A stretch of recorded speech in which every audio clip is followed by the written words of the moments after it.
Longtime viewers and listeners of my channel will probably be familiar with the name Leonard Leo. This is not the first time that I have talked about him. According to the Christian Right Observer Weekly, Leonard Leo is an ultra-conservative Catholic lawyer and activist with a $1.6 billion war chest. Leo was instrumental in shaping the conservative political landscape we live with today. He is, in essence, a very, very powerful conservative lobbyist and has been credited with unparalleled influence in shaping the federal courts, including the U.S. Supreme Court. The American public may have believed that President Trump chose his Supreme Court nominees unilaterally, but the reality is that the decision was influenced by a small, secretive network of extremely conservative Catholic activists. Leonard Leo and his Federalist Society, which is an association of legal professionals, acted as the pipeline for nearly all of Trump's judicial nominees. And an interesting side note about the Federalist Society is that it has been accused of being a large right-wing network that grooms conservative law students still in law school, links them together, mentors them, finds them jobs, and eventually places them in courts and in government. It's like a large-scale fraternity knitted together by ideological conformity. In 2018, its network was estimated to include over 70,000 people. In 2016, they reported $25 million in assets. And there's no reason to think that those numbers aren't even bigger now in 2024. So consider the implications of this Federalist Society, which makes it their business to gather like-minded people together and then shoehorn them into various positions within our government. And then consider the role that Leonard Leo and the Federalist Society had to play and the people who have ended up on the U.S. Supreme Court. Everything is connected. During Trump's presidency, Leo took a leave of absence from the Federalist Society to personally assist Trump in picking a replacement for Justice Anthony Kennedy. What a guy. This is a matter of public record and easily verified.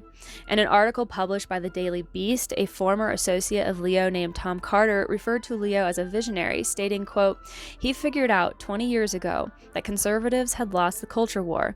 Conservatives didn't have a chance if public opinion prevailed, so they needed to stack the courts." Carter goes on to note that the Christian right has been written about a lot, but hardly anyone talks about the Catholic right.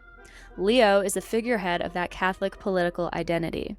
Not only is Leo closely connected to Opus Dei, serving on the board of Opus Dei's Catholic Information Center, he has also served as the president of the National Catholic Prayer Breakfast, a known Opus recruiting playground.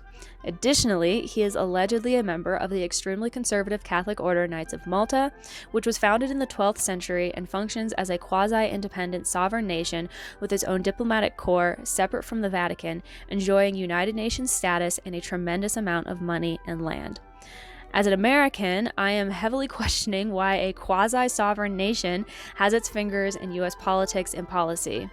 But regardless, when it comes to understanding the motivations Leo has and the kind of person that he is, it would be silly to think that those extremely conservative Catholic organizations and their dogmas aren't heavily influencing him. The Daily Beast article, The Secrets of Leonard Leo, the man behind Trump's Supreme Court pick, defines these dogmas as the notions that human life begins at conception and that homosexuality is immoral. The reason is that the moral, natural law is as much a part of the fabric of the universe as the laws of nature, and it trumps any secular law that humans or legislators might dream up. As developed by St. Thomas Aquinas and a millennium of subsequent philosophers, everything has its natural function and its unnatural misuse.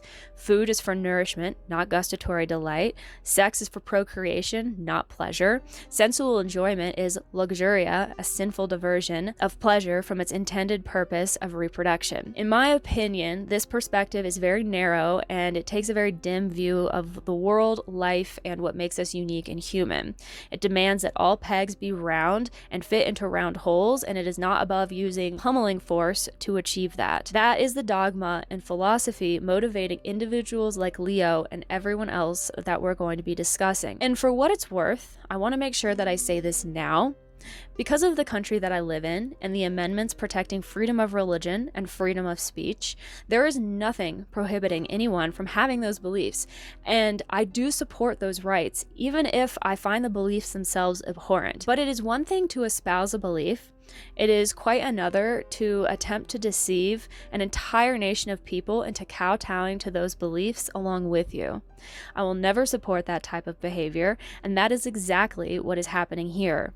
It is clearly evident in the Agenda Project 2025 details. If our nation is truly a melting pot, e pluribus unum, one out of many, placing our nation under dogmatic, authoritarian, rigid control is the antithesis to that identity. The two cannot exist side by side. Where do we think all of this will ultimately lead?